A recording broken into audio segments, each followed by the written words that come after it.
It's just one historic site that you'll see tomorrow in Washington, D.C., but this gives us an opportunity to talk a little bit about the history of the inauguration with our friend Doug Wead, a presidential historian that tells us so many amazing stories. So, Doug, where did the tradition for the parade and the speech and all of this come from? Oh, well, the speech happened very awkwardly. Washington didn't really want to do it, and Washington was very famous for looking regal and kingly, great posture. He knew it, and he used it to his own effect, but I believe, there's debates about this in history, it's because of his wooden teeth. He had to keep his mouth shut, so he had to look impressive and listen.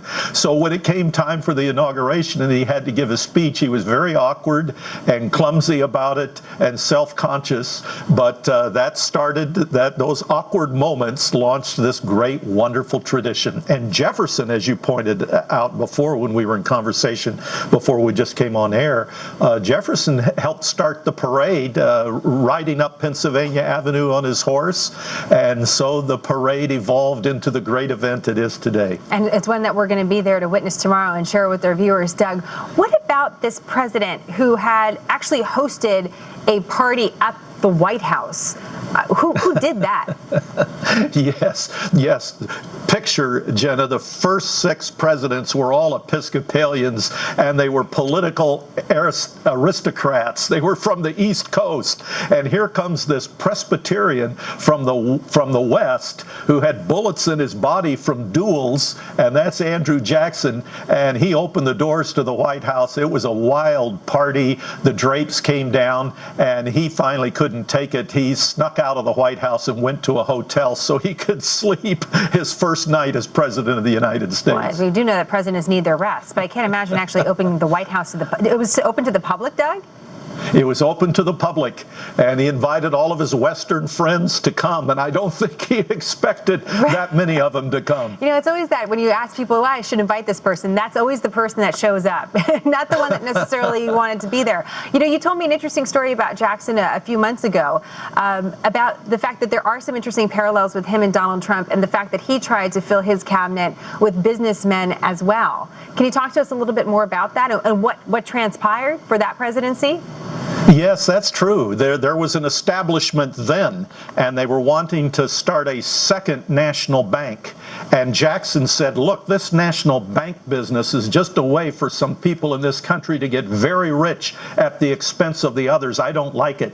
So the first 6 presidents, the establishment resisted the change that Jackson was bringing, and they opposed him. And when he was elected president, he paid them back by appointing businessmen in all of these positions of government instead of politicians. So he was a controversial president. Here we are. It's interesting as we become full circle with this. It's a good reminder that even though we are in somewhat new territory, there are some past precedents that we should, remind ourselves of. I'm curious and as a historian, how much you're going to be paying attention to the inauguration speech and how much that speech can be significant for a presidency or not at all. What determines that?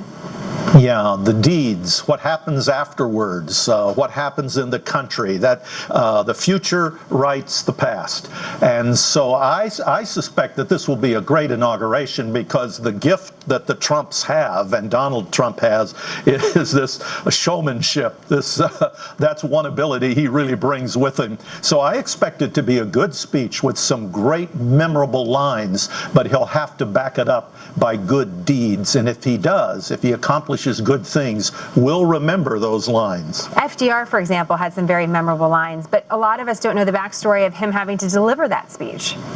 That's right. He was in great pain. He had to have braces. The braces actually hurt his legs, left marks on his legs, so he hated to use them, but he had to have these braces in place so it looked like he was standing when he gave his speech. And he gave that great line that it's fear itself that we have to fear. That was a signal to Wall Street and business because you need more than an economist. You need a shrink for president. You need someone who could say, yes, we'll release the money through the banks, but somebody's got to borrow that money. Somebody's got to have a vision, want to start something, want to do something, or we're going to be stuck in this depression. And he understood that, and he was signaling to the understand what's at stake here, that we got to get this cranked up, and we need you to be able to help crank it up. You know, it's just a reminder. We know so much about what President-elect Trump's schedule is going to look like, but we don't really know what he's handling himself personally. You know, even if you have a bad headache, you're going to have to get up and deliver that speech to the nation, and it'll be interesting to hear more about the backstory once we get this presidency underway. Doug, it's always great to have you in the program. Thank you so Jenna. much. Thank you.